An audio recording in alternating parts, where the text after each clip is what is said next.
আল্লাহর হাবিব খানে কাবার সামনে বসা ছিল রে। নবীজি তাকায়া দেখে, দূর থেকে নবী তাকায়া দেখে উকবার সঙ্গে আর কয়েকজন মিলে একত্রিত হইয়া নবীর দিকে আসতেছে। আল্লাহর নবীর ভিতরে তো মায়া দয়া বেশি, নবী তো রহমতের নবী, বরকতের নবী। নবী মনে করছে গতকালকে লুকিয়ে কালেমা পড়ছে, আজকে মনে হয় প্রকাশ্যে কালেমা পড়বে, বন্ধুদেরকে লইয়া আমার কাছে আসছে।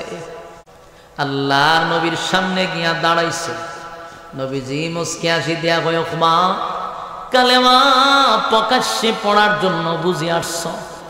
গতকালকে লুকিয়ে লুকিয়ে পড়ছ, আজকে বন্ধুদেরকে নিয়ে বুঝি পড়বা?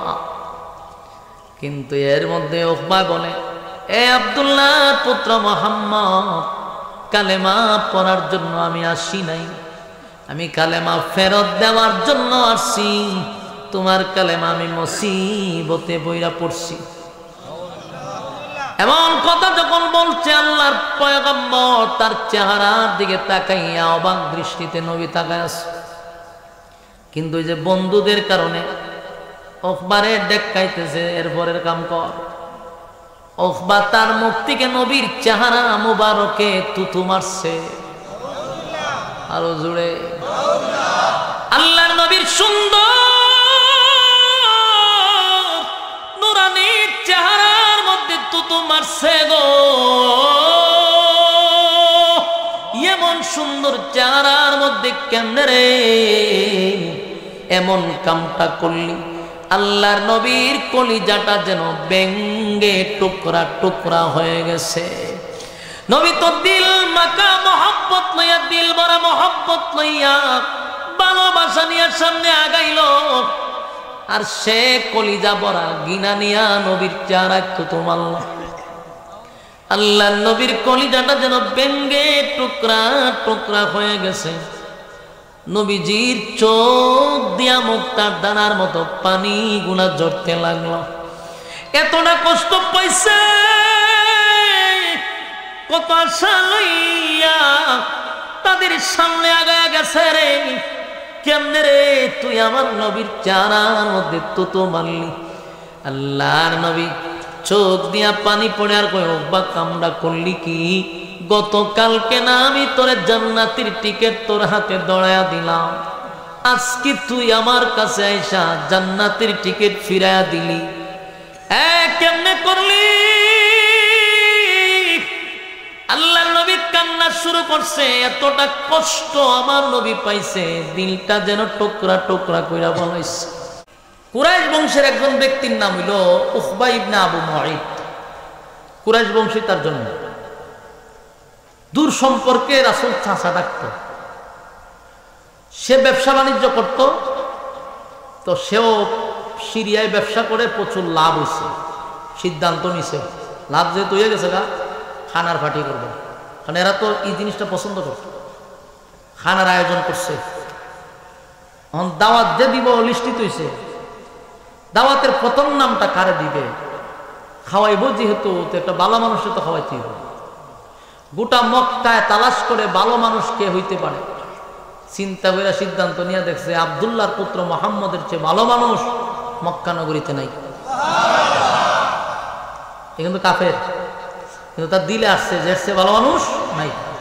তাই প্রথম নাম হলো আল্লাহ রাসূলের নাম রেখেছে, ওনাকে দাওয়াত দিতে হবে। রাসূলের দাওয়াত দেওয়ার পরে তার যত সাঙ্গ ভাঙ্গ আছে, তার বন্ধু বান্ধব যারা আছে, সবাই দাওয়াত দিচ্ছে। দাওয়াত দিয়া বিশাল খানার আয়োজন করছে। আল্লাহ রাসূলকে দাওয়াত দিছে যে আপনার সাথী সঙ্গী নিয়ে আগামীকালকে দুপুরবেলা আমার বাড়িতে খানা খাইবেন। রাসূল দাওয়াত রাখছে। যেই মাত্র রওনা দিছে, তার বাড়ির দ্বার প্রান্তে জিবরাইল রাসূলের সামনে খাড়া। হুজুর কই যান? ও ভাই দাওয়াত দিছে, খানা খাইতাম। ও একজন কাফেরের ঘরে খানা খাওয়ান যাবো নি? কেমনে? আমরা না আল্লাহর পয়গম্বর, তো পয়গম্বরই একজন কাফেরের ঘরে খানা খাওয়ান যেত। আল্লাহ রাসূলকে হয় এটা তো আমার জিয়ানে ছিল না। আল্লাহ জানাই দিছে আপনি কাফেরের ঘরে খানা খাইতে পারেন, আপনি একজন আল্লাহর পয়গম্বর। তো রাসূল সাল্লাল্লাহু আলাইহি সাল্লাম এরপরও তার বাড়িতে গেছে স্পেশাল দাওয়াত।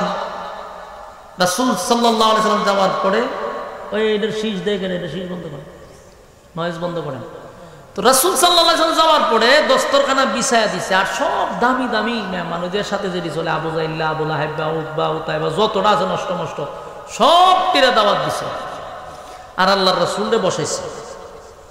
রাসূল বসার পরে খানা যখন এনে দিছে, আল্লাহ রাসূল বলেন, উকবা, চাচা ডাকতো, চাচা আমি আপনার এখানে খানা খাইতে পারবো না। উকবা হইলে কি তাকে সবচেয়ে ভিআইপি মেহমান আপনি, সবচেয়ে সম্মানী আপনি, আপনারে দিছি খানা, আমরা যদি না খান ইজ্জত আমার থাকবো নি?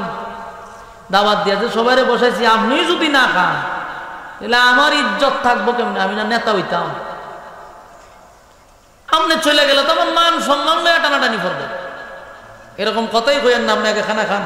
আল্লাহ রাসূল বলেন যে না, সম্ভব না। কারণ আমি একজন আল্লাহর পয়গম্বর, একজন অমুসলিমের ঘরে তো আমি খানা খাইতে পারি না। উকবায় কয়, যদি তুমি এমন সিদ্ধান্তই নাও তাহলে আমার মরণ ছাড়া আর বিকল্প রাস্তা নাই।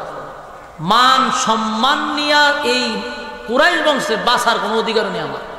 কারণ তুমি যখন উঠে যাবে, আমার এখানে কেউ অসংখ্য লোক খানা খাবে না। কারণ মক্কার সবচেয়ে ভালো মানুষটা যদি আমার ঘরে না খায়, মুখ দেখা মুখে না।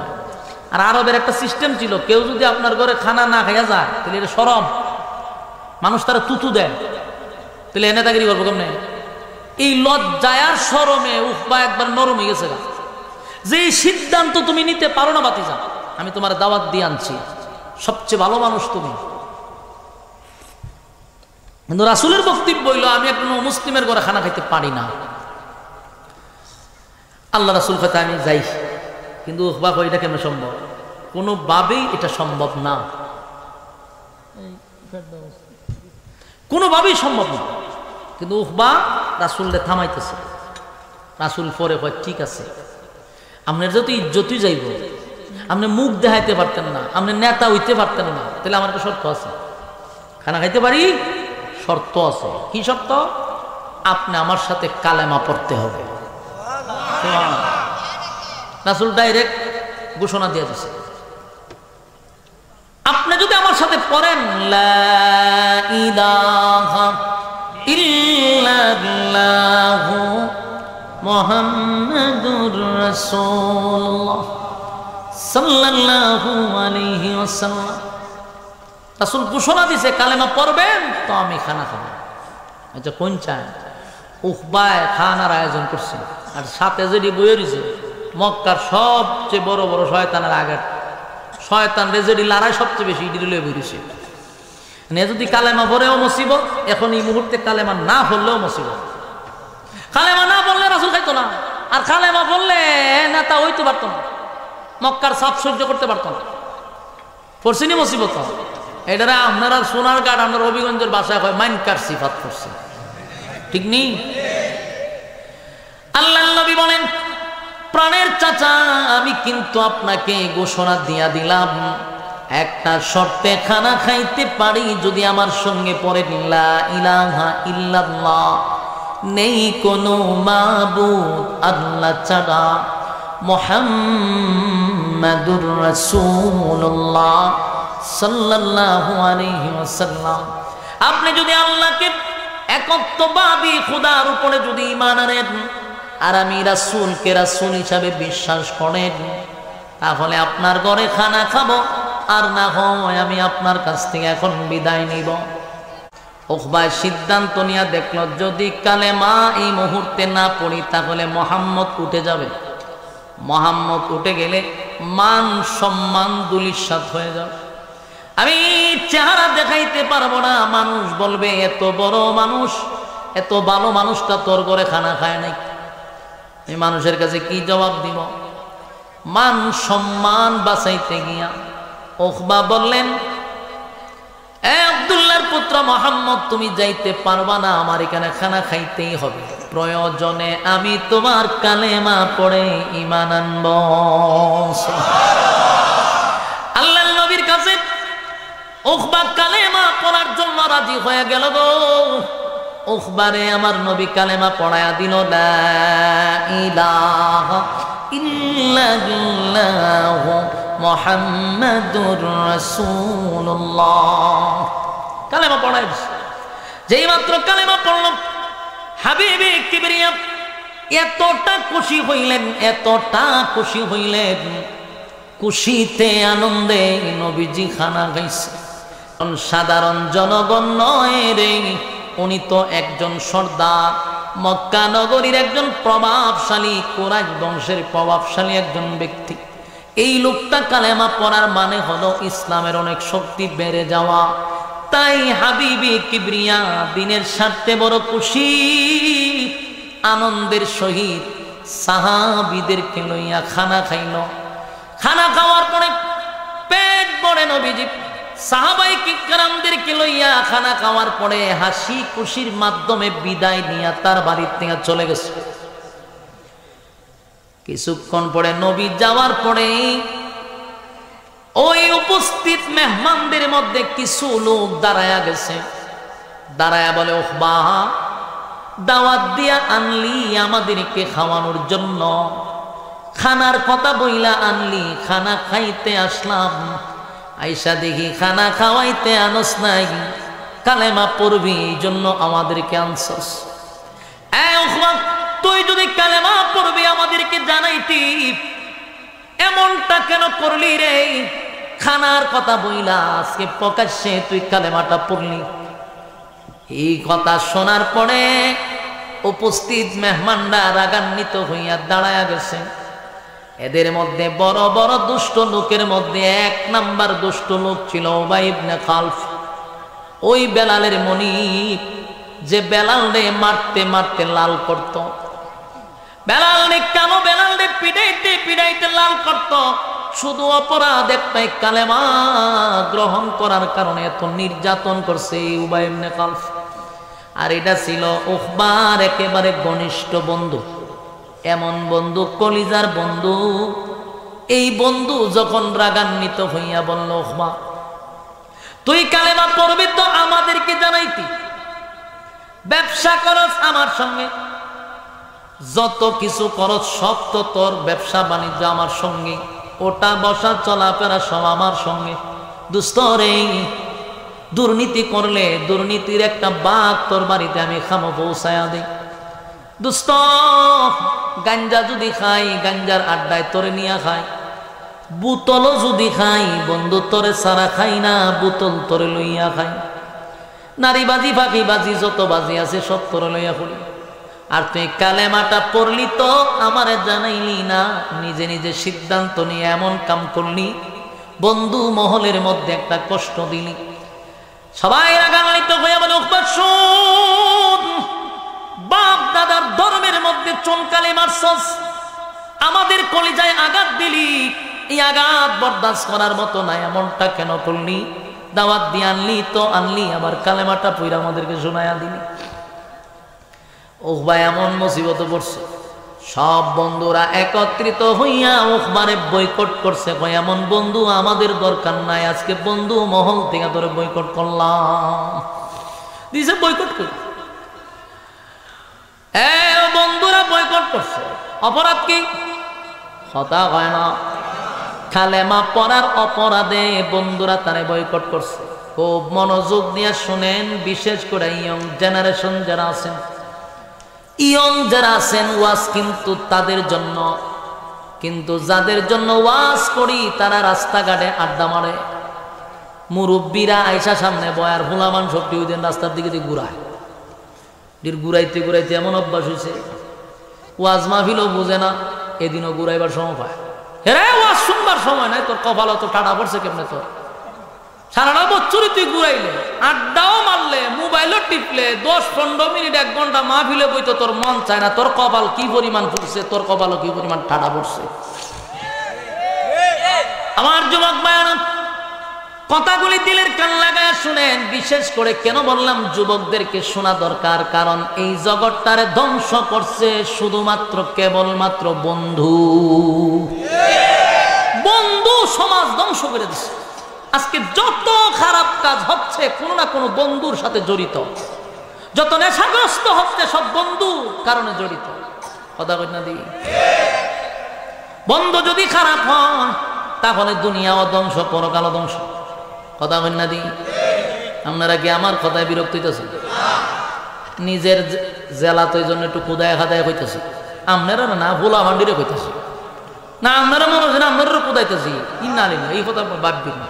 আমার শুরু যে ডিডিরে কুদাইতেছি, এবার নিজের জেলা দিকে কেন ভাবনা গিয়া কি কুদাইতে পারো না জাগা বুঝছা, কারণ ওয়াজটা এরাও না দরকার।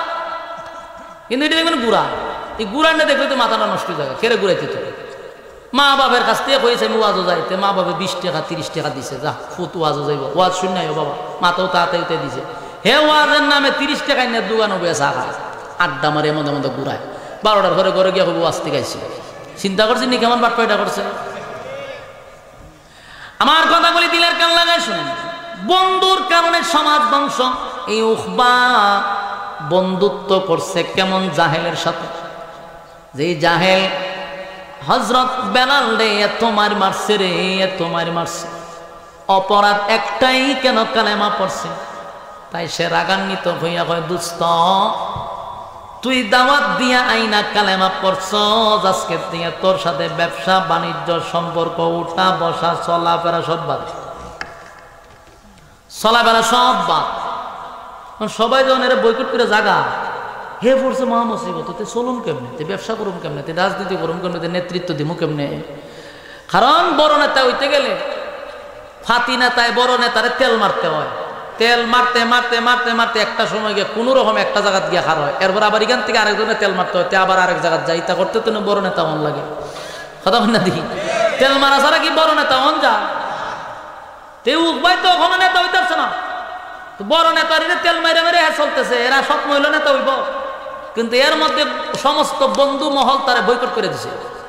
এখন সামনে থেকে হারিয়েছে, দুস্থ এইভাবে অভিমান করলে আমি বাসন করি রে, অভিমান না, কলজা ভেঙে গেলেছস তুই, যে কালেমাটা পড়ছস কলজা তো ভেঙে গেলেছস, এমন কাম তুই করলি তো জানাইলি না।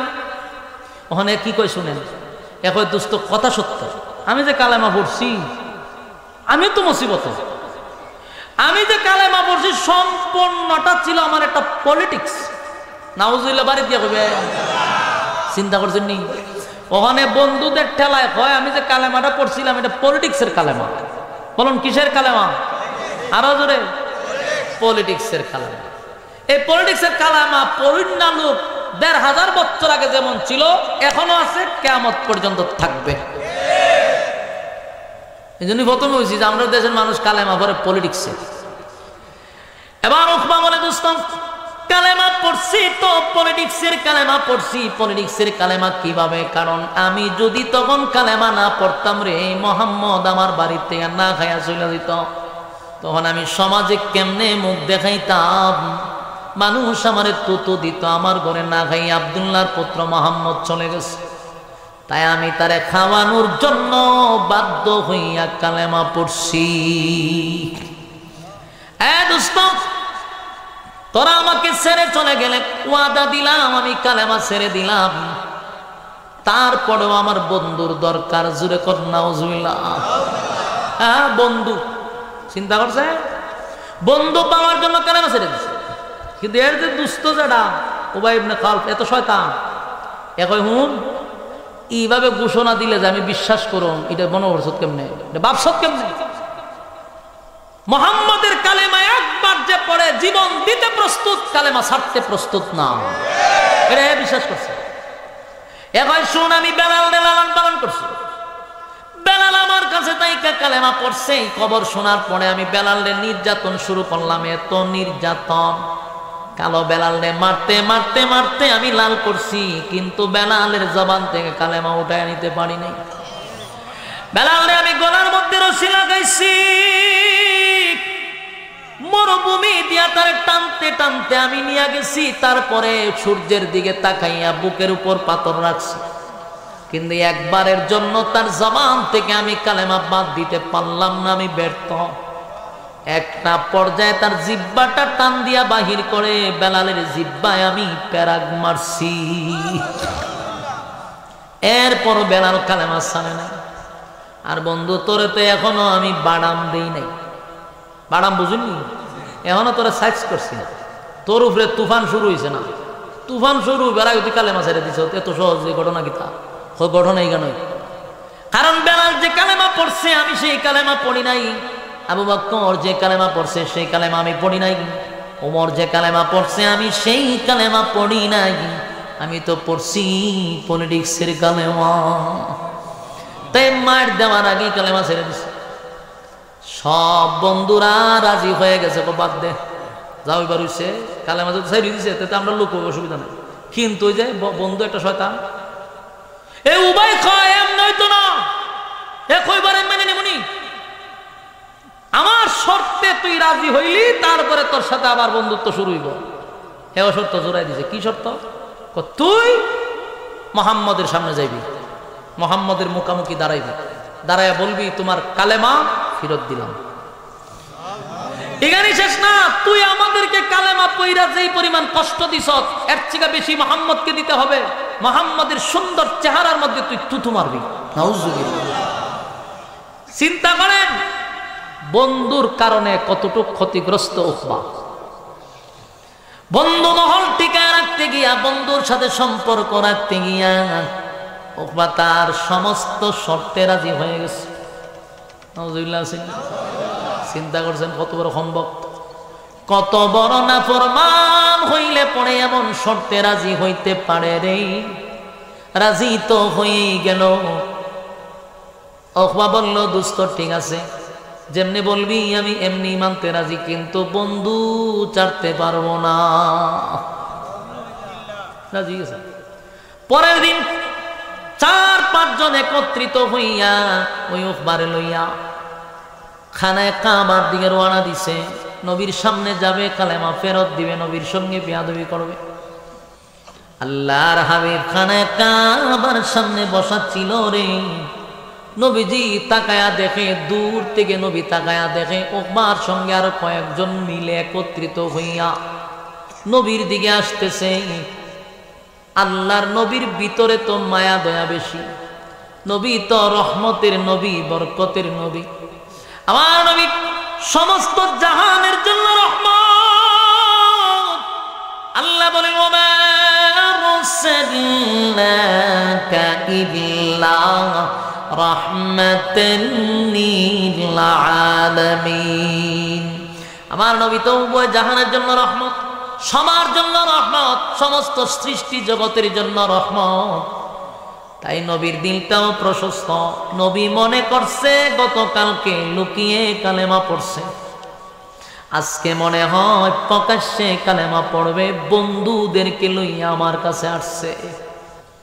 নবী ধারণাটা ভালো যে তারা মনে হয় একত্রিত হইয়া প্রকাশ্যে কালেমা পড়বে গো। গতকালকে লুকিয়ে লুকিয়ে কালেমা পড়ছে, আজকে মনে হয় প্রকাশ্যে কালেমা পড়বে।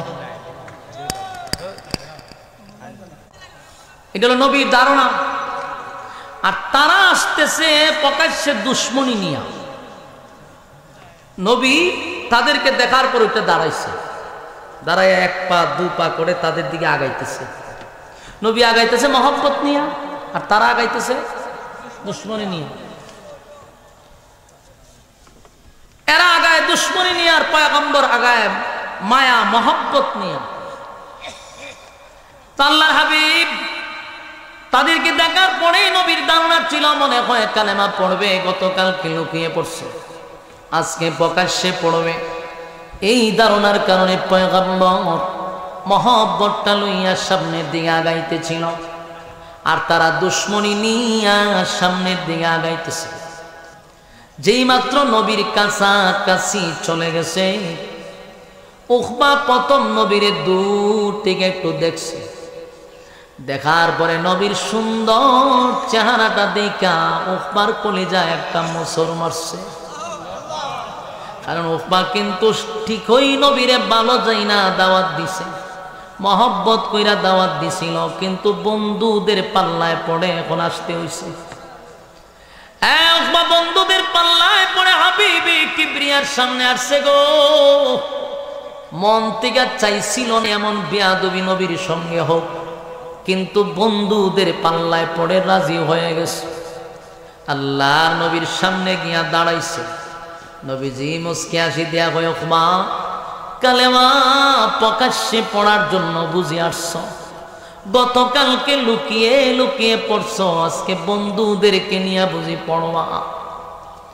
কিন্তু এর মধ্যে উকবা বলে, এ আব্দুল্লাহ পুত্র মুহাম্মদ, কালেমা পড়ার জন্য আমি আসি নাই, আমি কালেমা ফেরত দেওয়ার জন্য আসছি। তোমার কালেমা আমি মুসিবতে বইরা পড়ছি। এমন কথা যখন বলছে, আল্লাহর পয়গম্বর তার চেহারার দিকে তাকাইয়া অবাক দৃষ্টিতে নবী তাকায় আছে। কিন্তু এই যে বন্ধুদের কারণে উকবারে ডেকাইতেছে, এরপরের কাম কর।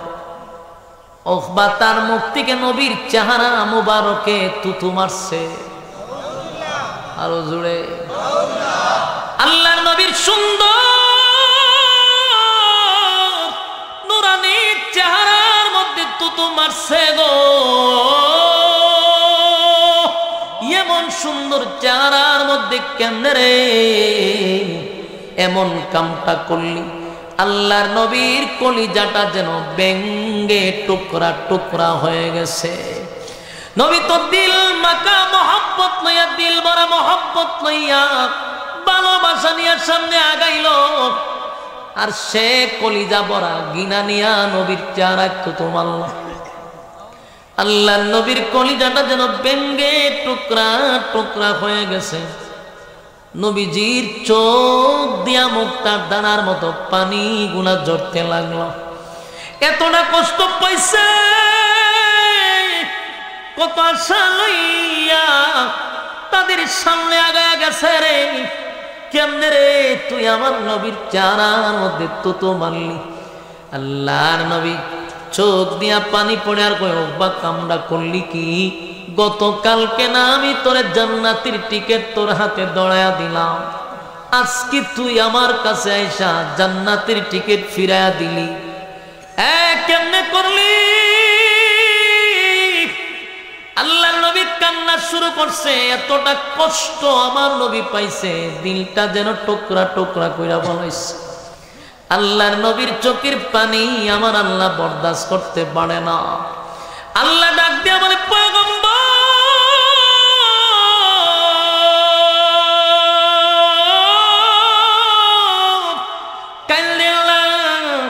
আপনার কান্না বরদাস্ত করতে পারি না, আপনি কানবেন, আমি আল্লাহ সহ্য করতে পারি না। নবী গো, আমারে যদি কেউ গালি দেয় আমি আল্লাহ কষ্ট পাই না। কোন বান্দা বান্দি যদি আমারে সকাল বেলা গালি দেয়, বিকাল বেলা আমি বান্দার জন্য খাবার রেডি রাখি। আমি গজব দিয়া মারি না, আমি তারে গজব দেই না। আমার বান্দা আমারে গালি দেয় রে, আমি আমার বান্দারে মারি না, গজব দেই না। কিন্তু আমার বান্দারা যদি আমার বন্ধুরে গালি দেয়, আমি আল্লাহ যে বরদাস্ত করতে পারি না, সহ্য করতে পারি না। আবু লাহাব আমার নবীরে গালি দিছে রে, সাথে সাথে সূরা লাহাব নাজিল কইরা দিছে। আল্লাহ বলে, বন্ধু চোখের পানি মোছেন, আমি আল্লাহ বরদাস্ত করতে পারি না। এমন সুন্দর চেহারার মধ্যে কেমনে তোটা মারল? আমার নবীর চেয়ে সুন্দর আমার আল্লাহ কোনো মাখলুক বানায় নাই। এত সুন্দর করে আর কোন সৃষ্টি জগৎ সৃষ্টি করে নাই। সুবহান। ইউসুফ আলাইহিস সালাতু ওয়াস সালামকে আমার আল্লাহ সুন্দর করে বানাইছে। আমরা জানি পৃথিবীর অর্ধেক সুন্দর ইউসুফ নবীর আল্লাহ দিছে। ইউসুফ আলাইহিস সালাতু ওয়াস সালামের চেহারা দেখার পরে মিশরের সম্ভ্রান্ত পরিবারের মেয়েরা ইউসুফ নবীর দিকে তাকাইয়া হাতের আঙ্গুলি চাকু দিয়া কেটে ফেলছে। আল্লাহর নবীর ব্যাপারে মদিনার মেয়েরা আম্মা জান আয়েশার কাছে এসে বলে, ওগো আম্মা জান, আমরা শুনছি ইউসুফ নবীর চেহারা দেখা মেয়েরা হাত কাটছে। আমার নবীর চেয়ে কি ইউসুফ নবী সুন্দর ছিল? আম্মা জান আয়েশা বলেন, এই মদিনার মেয়েরা শোনো, ইউসুফ নবী যেই জায়গায় বসা ছিল সেখানে ইউসুফ নবী না হইয়া যদি আমার স্বামী মুহাম্মাদুর রাসূলুল্লাহ সাল্লাল্লাহু আলাইহি ওয়াসাল্লাম বসা থাকতো, তাহলে মিশরের মেয়েরা সেদিন হাত নয় গো, সেদিন তাদের কলিজাটা কেটে ফেলত। জোরে কোন সুবহান। আমার নবীর আল্লাহ এত সুন্দর করে বানাইল, নবীর চেহারা দেখার পরে কত সাহাবীরা আমার নবীর চেহারা দেখা দেখা পেটের কিদা নিবারণ করত। সুবহানাল্লাহ বলতে কষ্ট হয়। এই আশিকে রাসূল নিজের দাবি করে না, আশিকে রাসূল কথাগুলি দিলের কান লাগায় শুনে। নবীর আল্লাহ এত সুন্দর চেহারা দিল, যে চেহারা দেখলে খিদার কথা স্মরণ থাকে না। অনেক সাহাবীরা বলে প্রচন্ড কিদা করে খাবার নাই গো, পেটে কিদা করে খাবার নাই, ঘরে খাবার নাই। কিন্তু যখন কিদা সহ্য করতে পারি না, তখন নবীজির নুরানি চেহারার দিকে তাকায়া থাকতাম। নবীর চেহারাটা দেখলে পরে পেটের কিদাই তো নিবারণ হয়ে যেত। সুবহানাল্লাহ। আল্লাহ বলে আমার বন্ধু এত সুন্দর করে বলেছি, বন্ধুরে কাছে দেখার জন্য, বন্ধুরে বানাইয়া আবার মন মতো দেখার জন্য, কাছে বসাইয়া কথা বলার জন্য 7 আসমান টপকাইয়া বন্ধুরে ইনভাইট করে আমি আরশে আজিমে আনছি। জুরে কোন সুবহান। বন্ধুরে 7 আসমান টপকাইয়া সিদরাতুল মুনতাহা টপকাইয়া আরশে আজিমের পাশে বসাইয়া বন্ধুর সঙ্গে আমি কথা বলছি। বন্ধুরে মন মতো আমি আল্লাহ দেখি। আমি আল্লাহর কোনো নামাজ নাই, আমি আল্লাহর কোনো অন্য কোনো আমল নাই, অন্য কোনো কাজ নাই। আমার একটা কাজ হলো আমার বন্ধুর উপরে আমি আল্লাহ দুরূদ পড়ি। সুবহান। আমার নবীর এত শান, আমার নবীর এত শান, এত শান, এত মান, এত শান, এত মান। নবীর চেহারাটা নিয়ে আল্লাহ পর্যন্ত কসম করছে। আল্লাহ বলেন ওয়াদ-দুহা ওয়াল-লাইলি ইযা সাজা। ওয়াদ-দুহার দুইটা ব্যাখ্যা, একটা হলো ওয়াদ-দুহা দিনের আলোর কসম, আল্লাহ বলেন আরেকটা ব্যাখ্যা হলো নবীর সুন্দর উজ্জ্বল চেহারার কসম। এই যেই নবীর চেহারার কসম করে গো, যেই নবীর চেহারার কসম আমার আল্লাহ করেন, তাহলে নবীর চেহারাটা আল্লাহ কেমন করে বানাইছেন, এমন চেহারার মধ্যে কেমনে রে উখবা তু মারলো, এই বিষয়টা আমার আল্লাহ বলেন বন্ধু চোখের পানি মুছেন, আমি আল্লাহ বরদাস্ত করতে পারলাম না। আমার যুবক ভাইরা, এই ঘটনারে কেন্দ্র করিয়া আমার আল্লাহ আয়াত নাজিল করে জানায়া দেয় ওয়ায়াউমা ইয়া'আদ্দুজ যালিমু আলা ইয়াদাইহি ইয়াকুলু ইয়া লাইতানি ইত্তাখাযতু মা'আর রাসূলি সাবিলা। এই ঘটনাকে কেন্দ্র করে আমার তেলাওয়াতকৃত আয়াতগুলি নাজিল হয়েছিল। আল্লাহ বলে বন্ধু উখবা আপনার কোনো ক্ষতি করতে পারে নাই, বরং সে নিজের মাথায় নিজে কোরাল মারছে, নিজের ক্ষতি নিজে ডাইকা আনছে, আপনার ক্ষতি করে নাই। সে জান্নাতের টিকিট পাওয়ার পরে ফেরত দিছে, সে আপনার ক্ষতি করে নাই বন্ধু, নিজের ক্ষতি নিজে ডাইকা আনছে। আল্লাহ বলেন বন্ধু ওয়াদা দিলাম উখবার পরিণতি, উখবার অবস্থাটা আমি আপনাকে সশরীরে সচক্ষে আমি দেখায়া দিব। কথা কি বুঝতেছেন? কথা বলা দিক। আর কয়েক মিনিট সময় একটু দিলের কান লাগায় শুনেন, এরপর আপনারা কাঙ্ক্ষিত মেহমান আসবে, মন বইরা শুনবেন। আমি 2-1 মিনিট শুধু আপনাদের কাছে কথাটা রাখতে চাই। আল্লাহ নিজে বন্ধুরে সান্ত্বনা দেওয়ার জন্য বলে আপনার চোখের পানি মোছেন। যেই উখবা আপনার সঙ্গে আচরণ করছে, উখবার পরিণতি আমি আল্লাহ আপনাকে 2 চোখকে দেখায়া দিব। সুবহানাল্লাহ। উখবা জাহান্নামের ভিতরে, জাহান্নামের আগুনে জ্বলবে, শুধু তাই নয়, জাহান্নামের আগুনে জ্বলেও এত কষ্ট পাবে না। উখবা আফসোস করে যেই কষ্ট না পাবে, উখবা জাহান্নামের ভিতরে নিজের হাত গুলারে কবজি পর্যন্ত চাবাইতে থাকবে, গেন্ডারির মতো। গেন্ডারি চিনেননি? কুশার, হ্যাঁ এটা কিতা কোন কুয়ার কুয়ার কুয়ার আমরা রবিগঞ্জ ভাষা। এই কুয়ার মাঝে খায় কেমনে? সিবাইয়া, হ্যাঁ সাবাইয়া, সাবাইয়া সিবাইয়া মানুষ কুয়ার খায়। এই কুয়ার যেভাবে খায়, এই গেন্ডারি মানুষ যেভাবে সিবাইয়া খায়, ওখবা জাহান্নামের ভিতরে তার হাতগুলি এইভাবে চিবাইতে থাকবে, হাতগুলি চিবাইয়া কামড়াইতে থাকবে আর জোরে জোরে বলতে থাকবে, ইয়া ওয়াইলাতা লাইতানি লাম আত্তাখিজ ফুলানান খালিলা। ওখবা বলবে হায় আফসোস, হায় আফসোস, হায় আফসোস, হায় আফসোস, এমন একটা বন্ধু আমি হারাইলাম, এমন একটা বন্ধু আমি হারাইলাম। নিজের হাতে আমার কালেমা পড়ায়া দিল রে, জান্নাতের টিকেটটা আমার হাতে দিল। এমন ভালো বন্ধু পাওয়ার পরে দুষ্ট বন্ধুদের পাল্লায় পড়ে আমি আমার এমন বন্ধু হারাইলাম। বন্ধুদের পাল্লায় পড়ে আজকে জাহান্নামের আগুনে আফসোস করে বলবে, অমুকের ছেলের সাথে যদি আমি না চলতাম, তমুকের সঙ্গে যদি আমি না চলতাম। ওখবাই আফসোস করে বলবে আর হাতগুলি চাবাইতে থাকবে। হাতগুলি কেন চাবাইব? আফসোসের কারণে মানুষ হাত চাবাবে। আমার যুবক ভাইরা, ওই জাহান্নামের ভিতরে ওখবাই চিন্তা করবে কেমন সুযোগটাই না আমার ছিল, কিন্তু যত দোষ বন্ধুদের পাল্লায় আমি করলাম।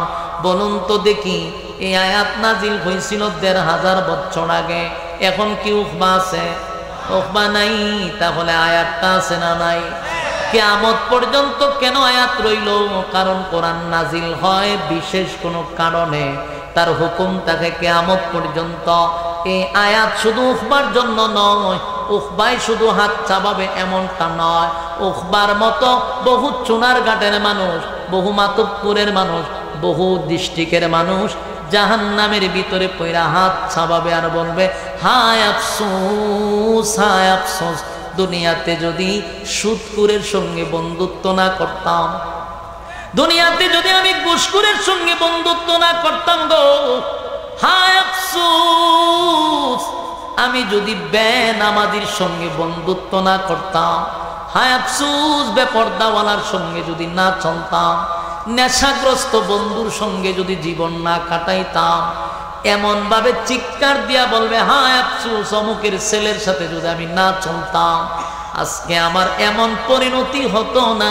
শুধু বন্ধুদের কারণে আমার দুনিয়াও শেষ, পরকালও শেষ। কথা হয় না? বন্ধুর কারণে দুনিয়াও শেষ, আবার পরকালও শেষ।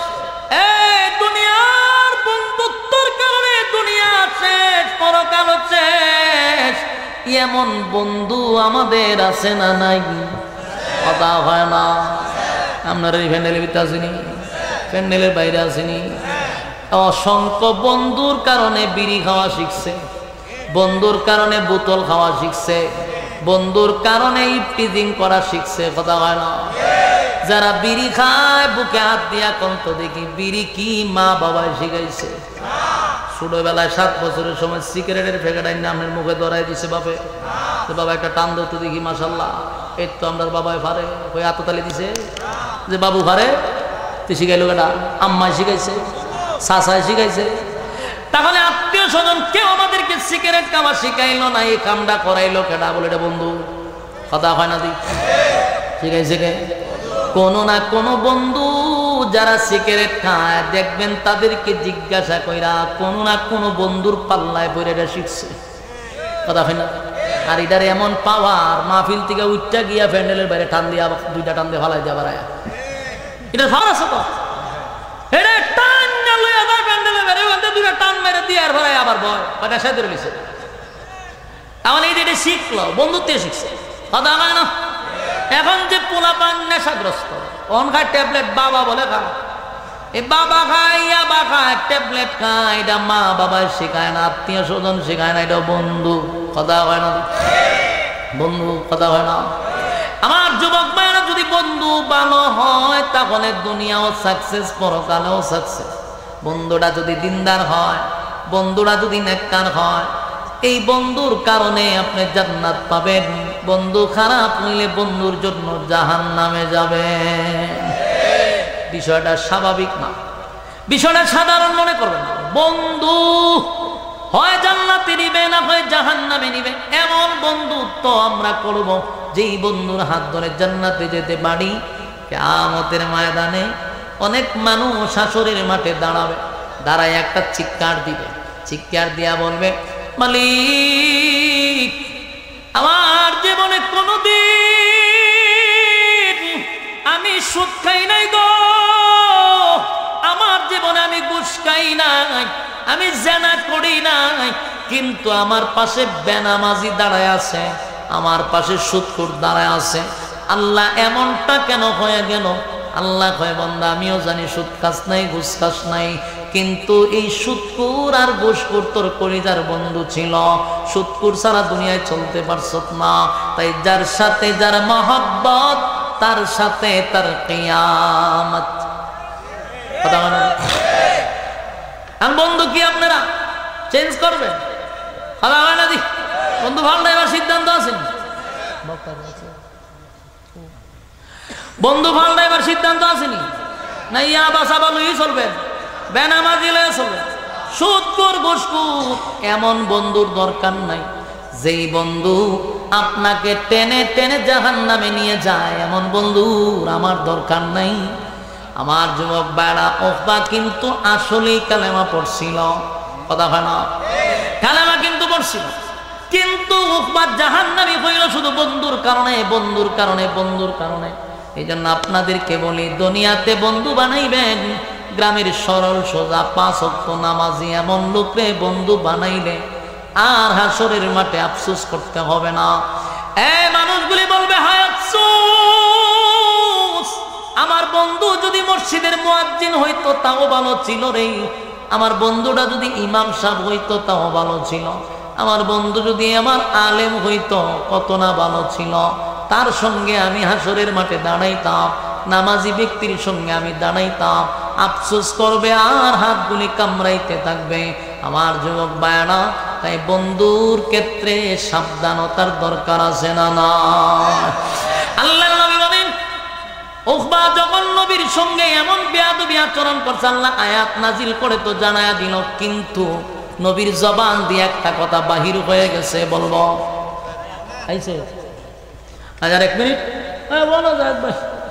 নবীর জবান দিয়ে একটা কথা বেরিয়ে গেছে, কথাটা কি শুনবেন?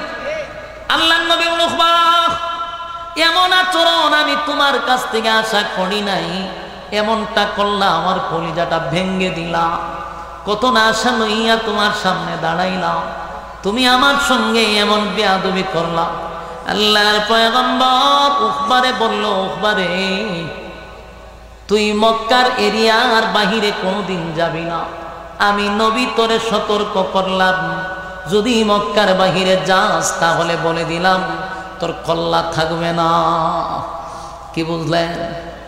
হয় মিয়া, কথা বুঝছেন নি? কিতা কইছ? মক্কার বাইরে যাইতো না, গেলে কল্লা যাইব, কি কল্লা উড়াই লিব। কিন্তু কথা বলার সাথে সাথে উকবার শরীরে কম্পন সৃষ্টি হয়ে গেছে, উকবার ভিতরে কম্পন সৃষ্টি হয়ে গেছে। কেন জানেন? নবীর জবান থেকে যা বাহির হয়, গুলি মিস হয়, কথা মিস হয় না। উকবায় বুঝতে পারছে আমার আজীবনের জন্য মক্কার বাহিরে যাওয়া নিষেধ, তাই নবী 13 বছর মক্কায় ছিল। উকবা কোনোদিন ব্যবসা বাণিজ্য কোনো কাজের জন্য মক্কার বাইরে যায় নাই। মক্কার বাইরে যায় না, সব বনাস। কারণ এটা 100% বিশ্বাস করে মুহাম্মাদের জবান থেকে যা বাহির হয় রে, তা কিন্তু গুল্লি মিস হয়, কথা মিস হয় না। নবী গেছে মদিনা, মদিনায় যাওয়ার পরে তো লম্বা ঘটনা শুনছেন, ফিনিশিং দিতাম কেমন। মদিনায় যখন গেছে 1 বছর নবী থাকতে পারছে না, আবু জাহিল নাই আবার যুদ্ধ লেগে প্রস্তুতি নিছে। এটা কিসের যুদ্ধ? বদরের যুদ্ধ। 1000 বাহিনী লইয়া নবীজির তখন 313 জন রওনা দিছে। তখন আবু জাহিল্লা মক্কার সমস্ত যুবকদেরকে ওই যুদ্ধে শরীক করছে। এর মধ্যে গেছে উকবার কাছে গিয়া, হয় তুমি হলো উকবা, কোন জায়গায়? মদিনা। সর্বনাশ, মক্কার বাইরে আমার যাওয়া নিষেধ। আবু জাহেল, তুমি তো একটা কাপুরুষ, হ্যাঁ মক্কার সমস্ত যুবকরা অংশগ্রহণ করছে যুদ্ধে, তুমি না নেতা হইবা, তুমি মক্কার বাহিরে যদি না যাও যুদ্ধে অংশগ্রহণ করবা কিভাবে? তুমি একটা কাপুরুষের পরিচয় দিছ, এমন কাপুরুষের সঙ্গে আমাদের কোনো সম্পর্ক থাকতে পারে না। বাধ্য হইয়া সাপে পইরা, যেমন কালেমা ছাড়ছি, সাপে পইরা বাধ্য হইয়া যুদ্ধে অংশগ্রহণ করছে। যুদ্ধ অংশগ্রহণ কইরা ওই শয়তানটারে পিছে চলেছে, এদের বন্ধু কথা বানাবি ঠেলায় ঠেলায় আপনারা কত কথা কয়তেন পঞ্চায়েত। যাই হোক, যুদ্ধের ময়দানে গেছে, বদরের যুদ্ধ, যুদ্ধের ময়দানে গেছে সব শয়তান লইয়া। ও হয় আগে সিদ্ধান্ত নিছে, যেই মক্কার এরিয়া ভাই দিছে এর কলিজার মধ্যে শুরু হয়েছে তুফান। আমার না নিষেধ করছে, তাও আমি আইলাম। মদিনার দ্বার প্রান্তে চলে গেল, যুদ্ধ শুরু হয়ে গেল। লম্বা ঘটনা, তাই সংক্ষেপে বলি, যুদ্ধ শুরু হয়ে গেছে। 313 আর 1000 অস্ত্র সহ 1000, প্রশিক্ষণপ্রাপ্ত 1000, অস্ত্র সারা 313 জন, 313টা তরবারিও ছিল না। যুদ্ধে নামছে, যুদ্ধে নাইমা কচু কাটা শুরু করছে। সুবহানাল্লাহ বাড়িতে দিয়ে কইবেন আপনারা ওয়ানার লেগে আছে, ক্লান্ত এসে পড়ছে। আল্লাহ আপনারা সুস্থ হোক, আমারও সুস্থ হোক, সবার কাছে দোয়া চেয়ে বিদায় নিচ্ছে। আসসালামু আলাইকুম ওয়া রাহমাতুল্লাহি ওয়া বারাকাতুহু।